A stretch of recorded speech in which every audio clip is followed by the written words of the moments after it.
JTBC 뉴스룸을 시작합니다. 윤석열 정부의 저출산 종합대책이 이르면 다음 주에 공개됩니다. JTBC가 미리 취재해보니 지금은 자녀가 3명 이상일 때 집중돼 있는 세제 혜택을 1명만 낳아도 주는 방안으로 유력하게 검토 중입니다. 첫 소식 강희연 기자입니다. 정부는 저출산 정책으로 자녀 1명만 낳아도 세제 혜택을 확대 적용하는 방안을 검토 중입니다. 현재는 3명 이상 다자녀 가구에 각종 혜택이 집중돼 있습니다.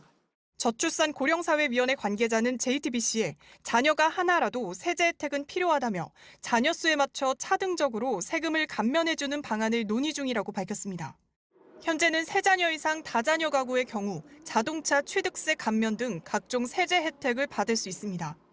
이런 혜택을 1자녀 이상만 되더라도 받을 수 있도록 제도 개편을 하겠다는 겁니다.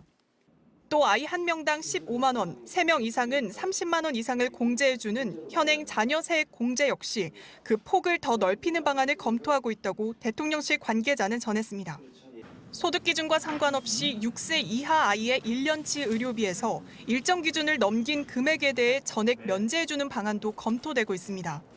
상한액으론 1,000만 원 등이 제시된 걸로 전해집니다. 앞서 윤 대통령은 국민이 체감할 수 있는 과감한 저출산 대책을 마련하라고 주문한 바 있습니다. 정부는 재원 등을 검토해 조만간 저출산 종합대책을 발표할 계획입니다. JTBC 강연입니다. 세금을 깎아주는 것도 좋겠지만 중요한 것은 대체 어떻게 키우냐입니다. 특히 맞벌이 부부들은 아이를 돌봐줄 사람이 없죠. 돌봄교실은 들어가기가 바늘구멍이고 이달부터 아침부터 저녁까지 돌봐주겠다는 늘봄교실 시범사업이 시작됐지만 교실만 있고 제대로 돌봐줄 사람은 없다는 지적입니다. 김나은 기자가 취재했습니다.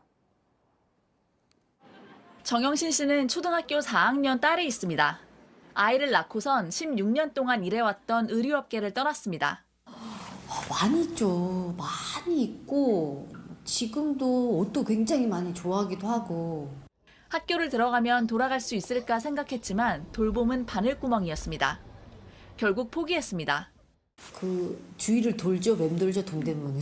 가서 그 활기 넣고. 어렵사리 일을 계속해도 학교가 끝나면 집이 아니라 학원으로 아이들을 보내야만 합니다.